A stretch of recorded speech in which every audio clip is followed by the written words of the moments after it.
నమస్తే welcome to India now మనిషిని కలవరం పెడుతున్న కరోనా మరోసారి కలకలం సృష్టిస్తున్నది.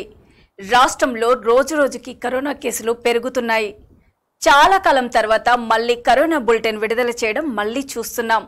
దేశంలో కరోనా సోకి మరణిస్తున్న వారి వార్తలు వెలువడుతున్న నేపథ్యంలో సహజంగానే అందరినీ ఆందోళన కలిగిస్తున్నది. ప్రస్తుతం JN.1 అనే కొత్త రకం కరోనా వైరస్ విజృంభిస్తున్నట్లు తెలుస్తున్నది.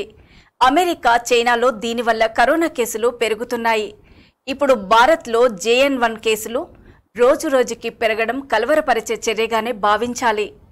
డిసెంబర్ 8న ఈ వైరస్ మొదటిసారిగా కేరళలో బయటపడింది. అక్కడ ఈసరికే కేసుల సంఖ్య వేగంగా పరుగులు తీస్తున్నది. మరణిస్తున్న వారి వార్తలు వెలువడ్డాయి.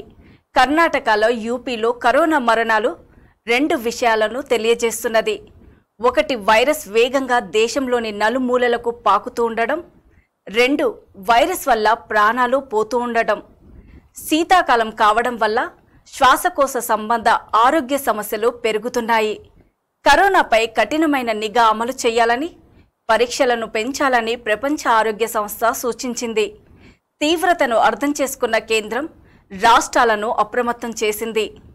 తెలంగాణ ప్రభుత్వం స్పందించి ప్రజలకు హెచ్చరికలు జారీ చేసి దవాఖానాల్లో ఐసోలేషన్ బెడ్లు కూడా సిద్ధం చేయించింది.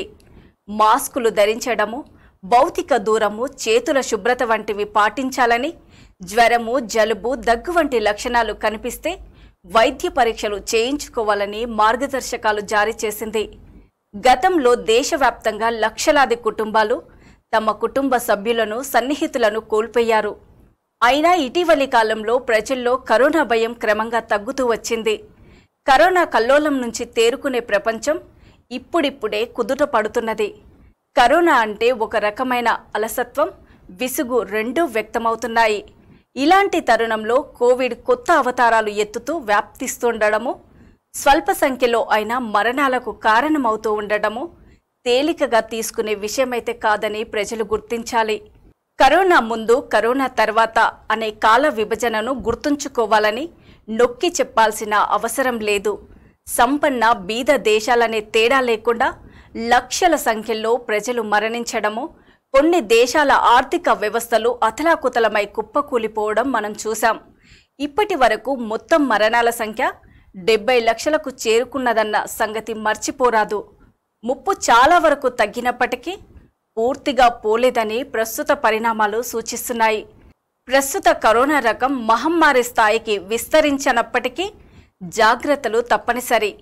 కరోనా చికిత్స ఖర్చుతో కూడుకున్నది కనుక చికిత్స కన్నా నివారణే మేలన్న సూక్తి అందరికీ శిరోధార్యం. So be careful.